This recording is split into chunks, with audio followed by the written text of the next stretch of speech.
Last video part 2 में हम लोगों ने डिस्कस किया था प्रोफेज और मेटाफेज के बारे में। इसमें थर्ड फेज़ हम लोग माइटोसिस की पढ़ेंगे, एनाफेज। एनाफेज में क्या होता है? एनाफेज में मेटाफेज में हम लोगों ने देखा था क्रोमोसोम सेंट्रो इक्वेटोरियल प्लेट पर आ जाते हैं और स्पिंडल फाइबर के थ्रू सेंट्रोमियर से बन जाते हैं। ठीक है, अब सेंट्रोमियर से क्रोमोसोम का ब्रेकडाउन होगा। ब्रेकडाउन के लिए एक एंजाइम यूज़ होता है यहाँ पर। उस एंजाइम का नाम है सेपरेज एंजाइम। क्या नाम है? सेपरेज एंजाइम। ये जो सेपरेज एंजाइम है ये क्या करता है?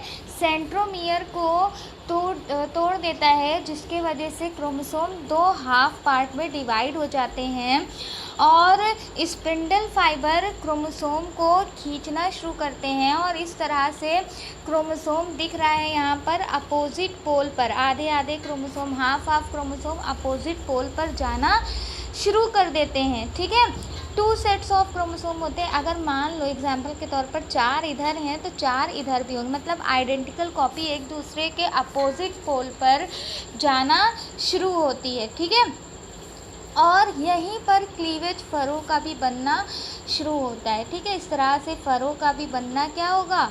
शुरू होगा। तो एनाफेज स्टेज में क्या होता है? एनाफेज स्टेज में सेपरेज एंजाइम के थ्रू सेंट्रोमियर से क्रोमोसोम सेपरेट होते हैं और स्पिंडल फाइबर क्रोमोसोम को अपोजिट पोल पर ले जाना शुरू कर देता है।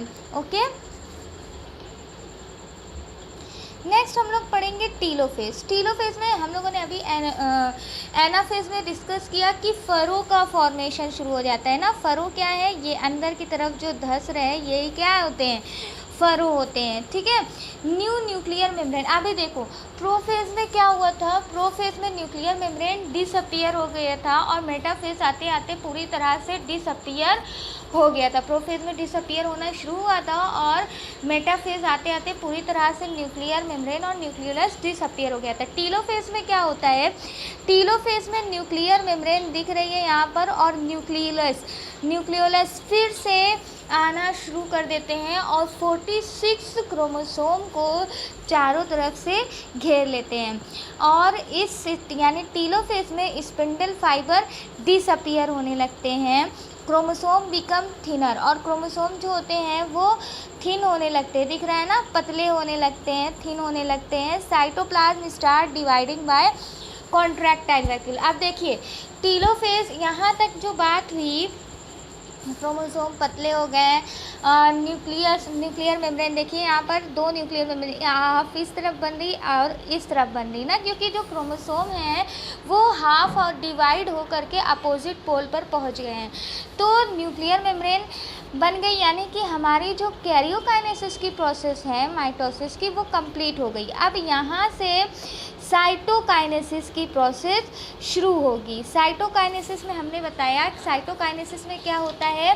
साइटोकाइनेसिस में साइटोप्लाज्म का डिवीजन शुरू होता है। ठीक है, अब होता क्या है?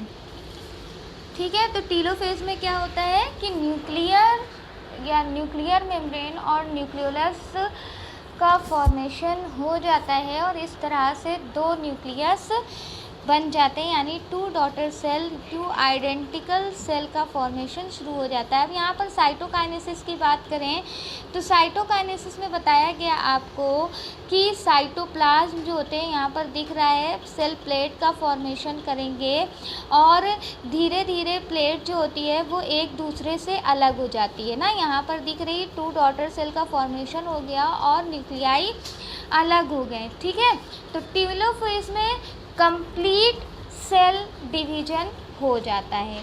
तो इस तरह से माइटोसिस डिवीजन में एक सेल से 2 सेल बनती है और ये जो दोनों सेल होती है ये अपनी मदर सेल के आइडेंटिकल होती है। एक समरी के तौर पर इंटरफेस की बात की थी। इंटरफेस जो कि सेल साइकिल में बताया गया था, इसमें कई सारे चेक पॉइंट होते हैं जो ये चेक करते हैं कि सेल साइकिल को आगे बढ़ाना है कि वहीं पर स्टॉप कर देना है। तो यहाँ पर मेन 3 फेज़ होती है।